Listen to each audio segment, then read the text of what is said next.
Thank you, Dr. Alexander. What she didn't tell you is I am Reverend Renee Kesler. I got an audience and I'm in the house of the Lord, and she just might preach. Good luck with that. To the Honorable Mayor Chesney, City Council members, members of the clergy, this amazing task force, thank you for allowing me the privilege of being here. I'm so honored. I don't even feel worthy. I think about the amazing talent and the gifts that have blessed this beautiful facility that we're in, my Father's house. I think about the students from the very first one who came down. And Brother Moore, you think it's awful that you gotta follow that sister singing, I gotta speak and follow those babies speaking. I don't know that it gets any harder than that.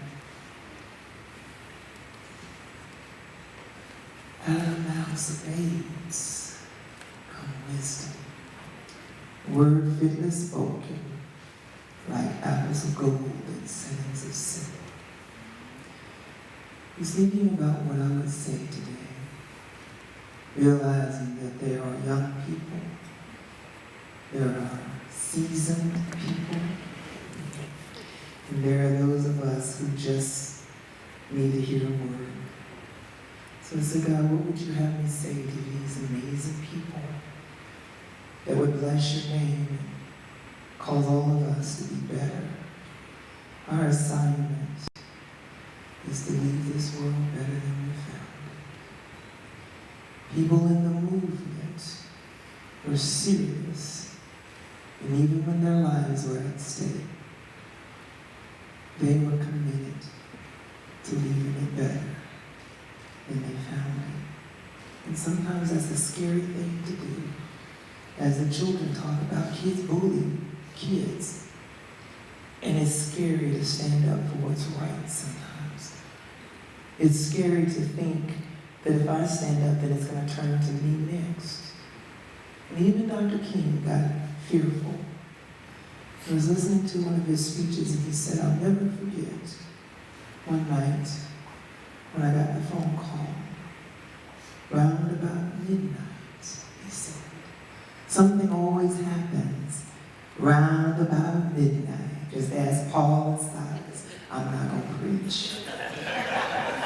But Dr. King talked about, he got a phone call in the middle of the night.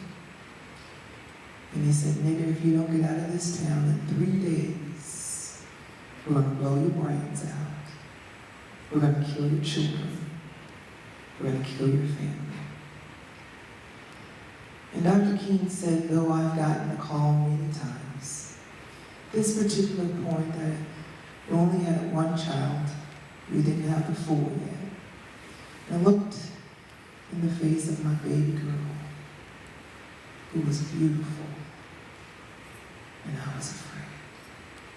I looked at Coretta, and I was afraid. I was afraid for her. I was afraid for me.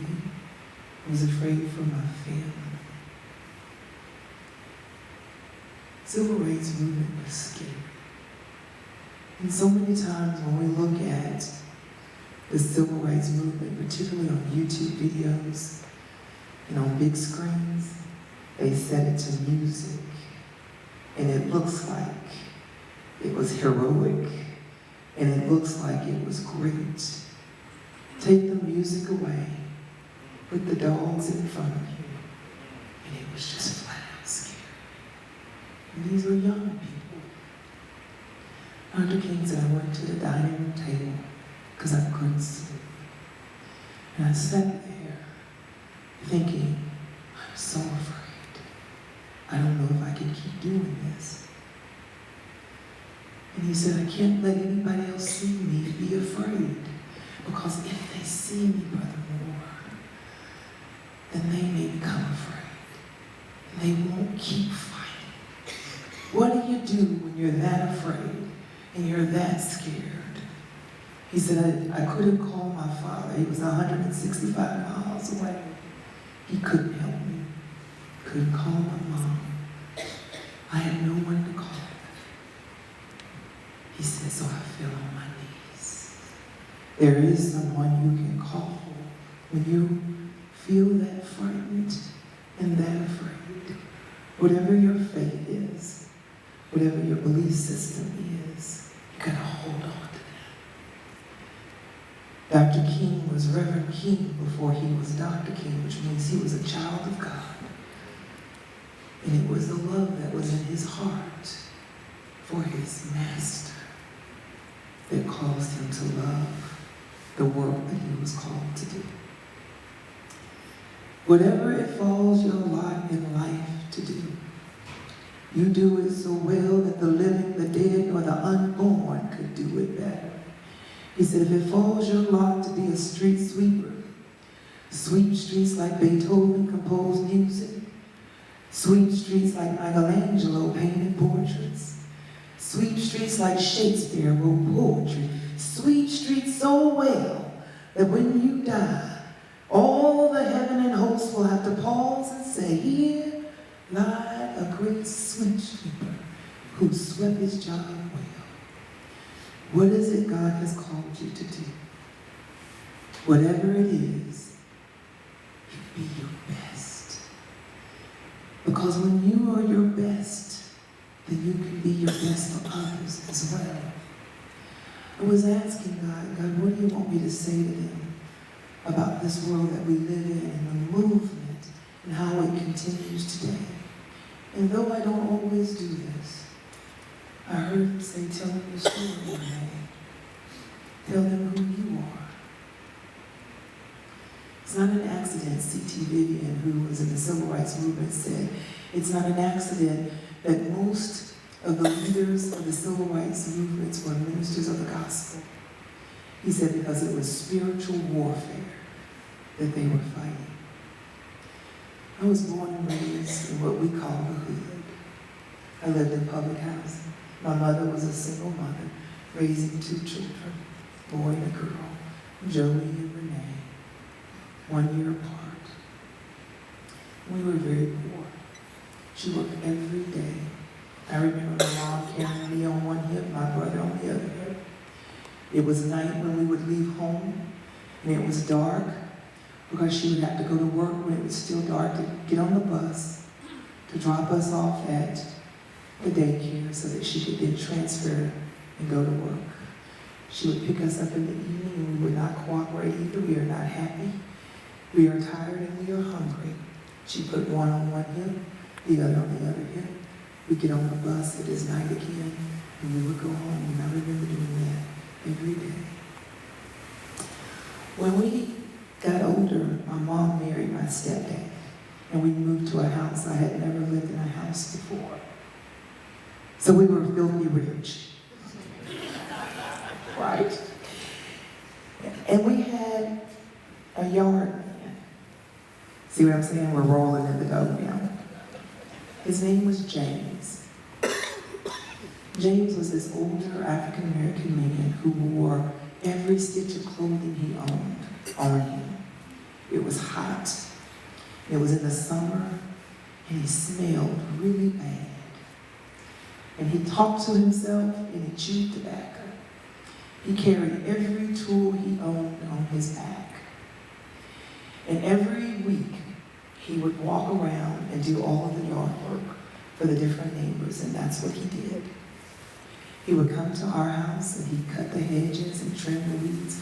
But as soon as he came down the street, all the kids would laugh. Here comes James. We hold our nose. He smells awful.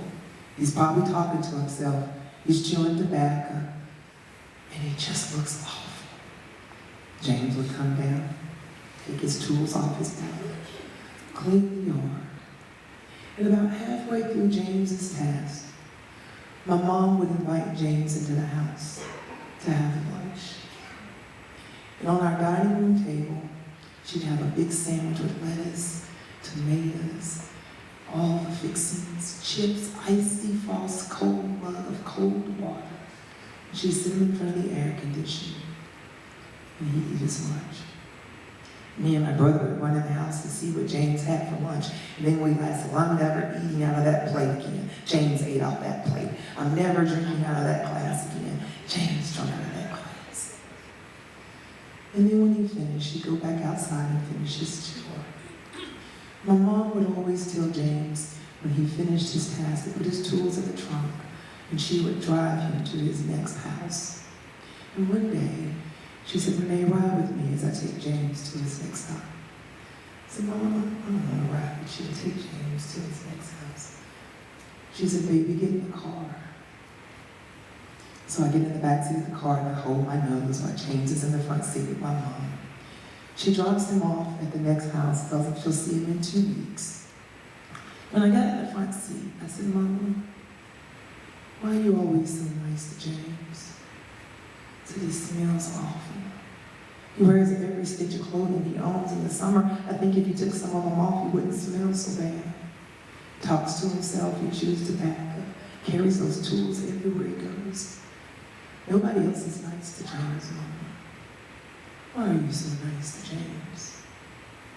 And my mama looked at me and she said, baby, because that's somebody's child. I never want to leave this world. I have somebody that's treat my child. I never looked at James the same. I have never looked at people the same.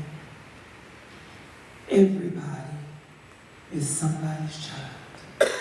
And what they knew in the movement is that you could never be as great as you were meant to be until I'm as great as I was meant to be. And I can never be as great as I was meant to be until you're as great as you're meant to be. We live in a world where we think of ourselves. And we don't stop to think of others.